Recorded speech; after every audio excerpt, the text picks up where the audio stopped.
स्वागत आहे आपल्या BMS मराठी YouTube चॅनलवर। तर आजच्या व्हिडिओमध्ये आपण एनाटॉमी पेपर 2 साठी लास्ट म्हणजे आपण 30 दिवसाची स्ट्रॅटेजी बघत होतो। त्यामध्ये आपण पहिल्या व्हिडिओमध्ये एनाटॉमी पेपर 1 ची स्ट्रॅटेजी पाहिलेली आहे। आता एनाटॉमी पेपर 2 ची स्ट्रॅटेजी बघत आहे। आता एनाटॉमी पेपर 1 चा आपण सिलेबस जवळपास 15 दिवसामध्ये कसा कव्हर करायचा ऑलरेडी पार्ट 1 व्हिडिओमध्ये पाहिलेला आहे आपण। तर तो व्हिडिओ तुम्ही आधीवर नक्की जाऊन बघा, त्यानंतर हा व्हिडिओला या पाहायला। आता या व्हिडिओमध्ये काय एनाटॉमी पेपर 2 ला आपण स्ट्रॅटेजी बघणार आहे, म्हणजे किती दिवसात कशा प्रकारे सिलेबस कव्हर करायचा आणि आपल्याला उर्वरित वेळेमध्ये रिव्हिजन पण करायचे आहे। आता बघा, ज्या विद्यार्थ्याचा काही पण अभ्यास नसेल तर हे मी जे सांगतो एनाटॉमी पेपर 2 ला जवळपास आपला 17 दिवसामध्ये हा सिलेबस कंप्लीट होतो। त्यामुळे तुम्हाला अशा प्रकारे वेळ सफिशियंट असा वेळ पण सांगितलेला मी, या चॅप्टरला एवढा वेळ द्या, जास्त वेळ देऊ नका, कारण की थोडेच दिवस आपल्याकडे मोजके राहिले, आता शेवटचा महिना आहे। त्यामध्ये तुम्ही एवढ्या वेळेमध्ये या 17 दिवसामध्ये एनाटॉमी पेपर 2 चा जवळपास सगळा सिलेबस कव्हर करून तुम्ही काय म्हणता येईल की तुमच्या पेपरचा पूर्ण अभ्यास होईल, त्यासोबत तुमची रिव्हिजन पण होणार आहे। तर चला व्हिडिओ सुरुवात करूया।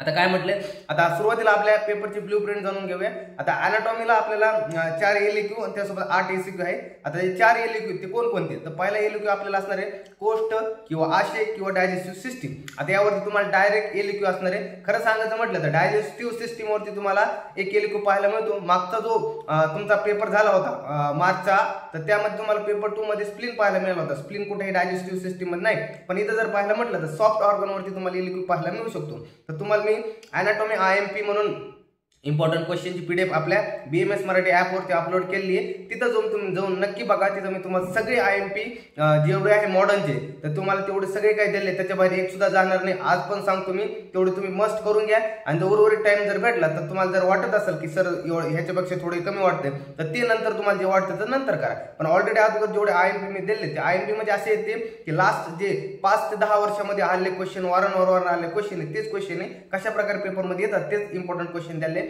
तेवढे मस्त अगोदर करून जा पेपरच्या आधी तरी। हे झालं तुम्हाला पहिला एलक्यू कोस्ट आशय किंवा डायजेस्टिव्ह सिस्टीम वरती तुम्हाला पाहिलं एलक्यू असणार आहे।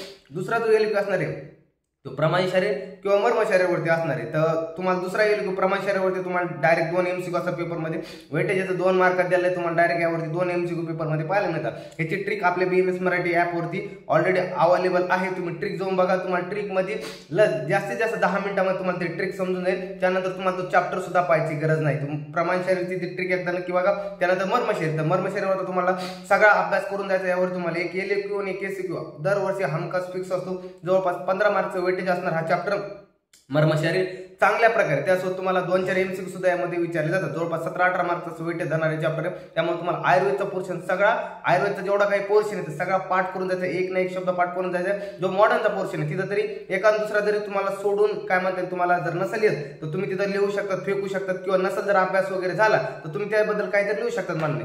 पण जर आयुर्वेदचा पोर्शन तुम्हाला नसेल येत तर तुमची पासिंग गॅरंटी होण्याचे चान्सेस कमी होते। त्यामुळे आयुर्वेद पोर्शन मोज काय, त्यामुळे जास्तीत जास्त काय भर आयुर्वेद पोर्शन वरती द्या। आणि उर्वरित जे मॉडर्नचा क्वेश्चन आपल्याला येतात तर त्याचे IMP वगैरे जे मी देतोय तर तेवढे मस्ट करून जा पेपरच्या अगोदर, जेणेकरून याचा बाहेर तुम्हाला पेपर येणार नाही। त्यानंतर बघा तिसरा बघतो एलक्यू शिरा धमनी किंवा स्रोतस किंवा कार्डिओव्हास्क्युलर सिस्टीम वरती तुम्हाला तिसरा एलक्यू असणार आहे। आता मोस्ट पाहायला गेलं तर एक तर स्रोतस वरती किंवा कार्डिओव्हास्क्युलर सिस्टीम वरती तुम्हाला एलक्यू पाहायला मिळू शकतो। जे लास्ट मागचे 1 ते 2 वर्षाचे पेपर झाले यामध्ये तुम्हाला 2 ते 3 क्वेश्चन असे दरवर्षी पाहायला मिळतात, जे हमखास रिपीट होत आहे। त्यामुळे तुम्हाला लास्टचे जे आता 2022 ची बॅच, 2023 ची बॅच आणि 2024 ची बॅच जे तुमची, त्याचे तुम्हाला किती जवळपास 2, 3 आणि ह्यांचे तुमचे एक 4 जवळपास 4 पेपर जे असतील ते तुम्हाला चांगला अभ्यास करायचा। ह्यामध्ये तुम्हाला 1 ते 2 प्रत्येक पेपरमध्ये क्वेश्चन तसे रिपीट झालेले दिसतील, म्हणजे दिसतील।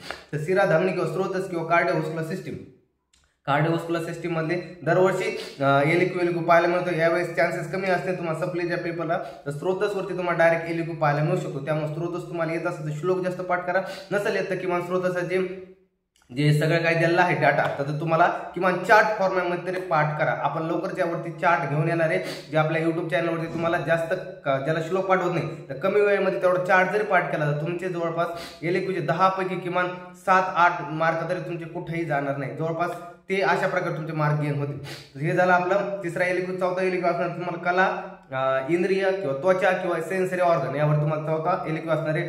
पाहायचं जर म्हटलं तर दरवर्षी सेन्सरी ऑर्गन फिक्स आपल्या पेपरमध्ये पाहायला म्हटलं तर एक सेन्सरी ऑर्गन आपल्या दरवर्षी पेपरमध्ये येणार म्हणजे येणार। मागच्या वर्षी प्रमाणे यावर्षी पण दरवेळी एक सेन्सरी ऑर्गन तुम्हाला असणार आहे. त्यामुळे तुम्हाला जेवढे इम्पॉर्टंट म्हणजे काय म्हणतात 5 चे 5 सेन्सरी ऑर्गन करून ठेवायचे. कोणताही कधी पण येऊ शकतो पेपरमध्ये. 5 दिवसामध्ये दररोज फक्त एक सेन्सरी ऑर्गन करायचं. दररोज 5 दिवसात असे 5 सेन्सरी ऑर्गन करून टाकायचे. आणि आयुर्वेद पोर्शन मध्ये सप्तकला, इंद्रिय, हे इंद्रिय वगैरे हे तर तुम्हाला पदार्थ मध्ये पण तुम्ही शिकलेले. त्वचाचे 7 सप्त त्वचा वगैरे जे त्वचा हे दिलेत ना, त्यासोबत मॉडर्न पोर्शन नुसार जे आपली स्किन आहे तर हे कोरिलेट करून तुम्हाला पाठ करायचे. कारण की जर एलिक्यू पडला स्किनवरती तर तुम्हाला आयुर्वेद पोर्शन पण लिहायचं आहे आणि मॉडर्न पोर्शन पण लिहायचं आहे. तर हे झालं तुमचं. आता एसीक्यू बघा. आता एसीक्यू पाहतो आपण. पहिला एसीक्यू असणार कोष्ट किंवा आशय किंवा डायजेस्टिव्ह सिस्टीम. यावर तुम्हाला पहिला एसीक्यू तुमच्या पेपरमध्ये असणार आहे.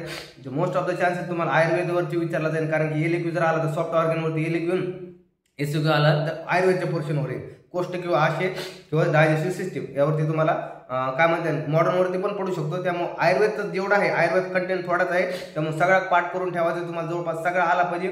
आणि मॉडर्नचे जेवढे IMP देवले तेवढे मस्ट करून घ्या अगोदर. नंतर जर टाइम भेटला तुम्हाला तर सगळं तुम्हाला जे वाटतंय तर तुम्ही ते करू शकता. पण अगोदर IMP करून घ्या. IMP मध्ये जवळपास तुमचा 95% मी सिलेबस कव्हर केलेला आहे. त्यामुळे चांगले IMP दिलेले एकदम मस्ट जाऊन व्हिजिट करा. त्याचा तुम्हाला नक्की फायदा होईल. BMS मराठी ॲपवरती जा. फ्री मटेरियल सेक्शनमध्ये ॲनाटॉमी इम्पॉर्टंट क्वेश्चन म्हणून PDF अपलोड केली. ती तुम्हाला भेटून जाईल. तिथे जाऊन डाउनलोड करून बसत लिहून काढा वगैरे आणि पहा तुमचे काय IMP दिले आहे काय नाही. त्यासोबत आता दुसरा जो एसीक्यू असणार आहे प्रमाण किंवा मर्मशारी. मर्मशारीवरती हमखास असणार आहे. तिसरा जो पाहिला शिरा धमनी किंवा स्त्रोतस किंवा कार्डिओव्हास्क्युलर सिस्टीम यावर तिसरा एसीक्यू असणार आहे. चौथा एसीक्यू तुम्हाला रेस्पिरेटरी सिस्टीम किंवा युरिनरी सिस्टीमवरती असणार आहे. पाचवा पण तसाच आहे रेस्पिरेटरी किंवा युरिनरी. सहावा पण रेस्पिरेटरी किंवा युरिनरी सिस्टीमवरती पाहायला मिळणार आहे. हे जे 3 आहेत, चौथा, पाचवा आणि सहावा, हे रेस्पिरेटरी किंवा युरिनरी सिस्टीमवरती तुम्हाला पाहायला मिळणार आहे. सातवा जो असणार आहे रिप्रोडक्टिव्ह सिस्टीमवरती तुम्हाला एसीक्यू असणार आहे. आठवा जो असणार आहे कला, इंद्रिय, त्वचा किंवा सेन्सरी ऑर्गन यावरती तुम्हाला 8वा एसीक्यू पाहायला मिळणार आहे. आता कशा प्रकारे अभ्यास करायचा आपल्याला डेज वाईज तुम्हाला सांगतो. आता आपण जाऊया सुरुवाती अगोदर. तुम्हाला काय करायचं जो आपण पाहतोय काय डायजेस्टिव्ह सिस्टीम वगैरे. तर डायजेस्टिव्ह सिस्टीमला त्यांना तुम्हाला काय करायचं 3 दिवसामध्ये कंप्लीट करून टाकायचे. यामध्ये तुम्हाला काय स्टमक, लिव्हर, पॅनक्रियास, ड्युडेनम, त्यानंतर आणखी जर पाहिलं स्प्लीन वगैरे जे सॉफ्ट ऑर्गन हे लिक्विड ऑर्गन आहे तुम्हाला मस्त करून घ्यायचे. आणि जेवढे जे एसीक्यूचे पॉईंट आहे तुम्हाला दिले ते IMP मध्ये ते कव्हर करून टाकायचे. 3 दिवसामध्ये हे करून टाकायचे, कव्हर करून टाकायचे. मर्मशरीरला 3 दिवस द्यायचे तुम्हाला. हे 3 डायजेस्टिव्ह सिस्टीमला 3 दिवस, मर्मशरीरला 3 दिवस, 6 दिवस झाले. कार्डिओ वस्कुलर सिस्टीम त्यामध्ये तुम्हाला 1 दिवसामध्ये करायची. तुम्हाला म्हणजे 1 दिवसामध्ये कार्डिओव्हास्क्युलर सिस्टीम करून टाकायची. त्यात युरिनरी सिस्टीमला तुम्हाला जवळपास युरिनरी आणि रेस्पिरेटरी सिस्टीम यांना 2-2 दिवस द्यायचे तुम्हाला. मग 4 दिवसामध्ये दोन्ही पोर्शन उडून टाकायचे. त्यानंतर जे सेन्सरी ऑर्गन असेल यांना तुम्हाला 5 दिवसामध्ये हा सेन्सरी ऑर्गनचा सिलेबस कव्हर करायचा आहे. त्यासोबत तुम्हाला काय करायचं शिरा, धमनी, स्त्रोतस वगैरे आहे त्यांना 1 दिवसामध्ये तुम्ही कंप्लीट करू शकता. आणि जे उर्वरित आहे कोष्ट, आशय, त्यानंतर जे आहे कला, इंद्रिय, त्वचा त्यांना 2 दिवसामध्ये कव्हर करून टाकायचं आहे तुम्हाला. म्हणजे तुमचा पाठ जर का म्हटलं तर जवळपास 17 ते 19 दिवस असं जवळपास पाठ होतोय तुम्हाला. आयुर्वेद पोर्शन जेवढ्या कमी वेळेमध्ये तुम्हाला कव्हर करता येईल तेवढं कव्हर करा. मॉडर्नच्या वेळेला कसं लागतं की विद्यार्थ्यांना कन्सेप्ट क्लिअर होत नाही आणि पाठ व्हायला उशीर लागतो. त्यामुळे मॉडर्नला थोडा जास्त वेळ द्या आणि आयुर्वेदचं दररोज करा. मर्मशरीरला जिथं मी 3 दिवस म्हटलं तिथे 2 दिवस करा. जिथं काय तुम्हाला म्हटलंय रेस्पिरेटरी युरिनरी सिस्टम जे 4 दिवस म्हटले तिथं 3 दिवसामध्ये करायचा प्रयत्न करा. डायजेस्टिव्ह सिस्टीम जिथं 3 दिवसात म्हटले आता ती तुमच्यावरती तुम्हाला कशा प्रकारे अभ्यास झाला त्यावरती कमी डेज लागले असते बघा. सेन्सरी ऑर्गन जिथं 5 दिवस म्हटलं 4 दिवस करण्याचा प्रयत्न करा, 3 दिवस करण्याचा प्रयत्न करा आणि चांगला अभ्यास करा जेणेकरून तुम्हाला रिव्हिजन करायला जास्तीत जास्त वेळ मिळेल. अशा प्रकारे टोटल 17 ते 19 दिवसामध्ये तुमचा टोटल सिलेबस ॲनाटॉमी पेपर 2चा सिलेबस कव्हर होतोय. त्यामुळे चांगला अभ्यास करा. बरेच विद्यार्थी मी असे पाहिलेले आहेत की 15 दिवसामध्ये सिलेबस कंप्लीट करतात. तुम्हाला खोटं वाटेल पण सांगतो मला खूप मेसेज येतात विद्यार्थ्यांचे की लास्ट मोमेंटला असे विद्यार्थी होते ज्यांनी संस्कृत सारखा विषय मी सांगतो संस्कृत सारखा विषय गिवअप केला होता. मी त्यांना स्वतः कॉलवरती बोललेलो आहे. संस्कृत सारखा विषय गिवअप केला होता पण त्यांना म्हटलं की फक्त शेवटचे 15 दिवस अभ्यास करून बघा जेणेकरून तुमची इच्छा काय म्हणते की कर्म चांगला असेल तर फळ भेटेल बाबा. की आपल्याला ट्राय करायला काय जातं की तुमचं होऊ शकतंय. तर 15 दिवसाच्या अभ्यासावरती सुद्धा मी त्यांनी विषय काढलेले आहे. त्यामुळे चांगला फक्त स्वतःवरती विश्वास ठेवा, बिलीव्ह ठेवा. BMS मराठीवरती विश्वास ठेवा, देवावरती विश्वास ठेवा. तुमचा विषय क्लिअर होणार आहे. चांगला अभ्यास करा. फक्त म्हणतो तेवढं कंटेंट फॉलो करा. जे विद्यार्थ्यांचा संस्कृत विषय बॅक असेल त्यांच्यासाठी आपण फ्रीमध्ये कंटेंट चालवत आहे आपल्या ॲपवरती. ॲपवरती नाही आपल्या YouTube चॅनलवरती. ॲपवरती तुम्हाला नोट्स वगैरे भेटणार आहे. जे फ्री कंटेंट सेक्शन म्हणून खोलले आपण तर तिथं तुम्हाला जायचं आहे. तिथं तुम्हाला फ्री कंटेंटमध्ये भेटणार आहे. तुम्हाला जे हे संस्कृतचा जो कंटेंट भेटतो आपण PDF वगैरे तिथं अपलोड करीत आहे. आणि जो लेक्चर आहे आणि दिवसाला आपण एक टार्गेट देत आहे. 30 दिवसामध्ये तुमचा संस्कृतचा पूर्ण सिलेबस आम्ही कव्हर करून घेणार आहे. त्यामुळे तुम्हाला काय करायचं, फक्त ते आपला व्हॉट्सअप ग्रुप आहे आणि BMS Marathi Telegram group join करायचा आहे. तुम्हाला दररोज टार्गेट भेटते. जसं काल टार्गेट होतं संस्कृत वर्णन परिचय, आजचं टार्गेट संज्ञा प्रकरण आहे आणि दररोज रात्री 7:30 वाजता आपण लाईव्ह झूमला मीटिंग घेतोय. त्या झूम मीटिंगमध्ये ज्या विद्यार्थ्याचं काय अडचण असेल त्यासोबत MC कुठून येतील, काय येतील ह्याच्यावरती आणि ह्या जे आपण डेली टार्गेट देतोय याला किती वेटेज आहे काय नाही, त्यासोबत याला कसा रिव्हिजन वगैरे करायचे पूर्ण इन डिटेल आपण सांगतोय आणि एक शॉर्ट रिव्हिजन पण घेतोय की यामध्ये IMP काय काय नाही, इन डिटेल सगळं काय सांगत आहे आपण. त्यामुळे चांगला अभ्यास करा. ज्यांचा संस्कृत बॅक आहे त्यांनी आपल्या व्हॉट्सअप ग्रुपला रिपीटर बॅच जॉईन करा. नक्की फायदा होईल. शेवटचे 30 दिवस आहे, फ्रीमध्ये कंटेंट चालू आहे.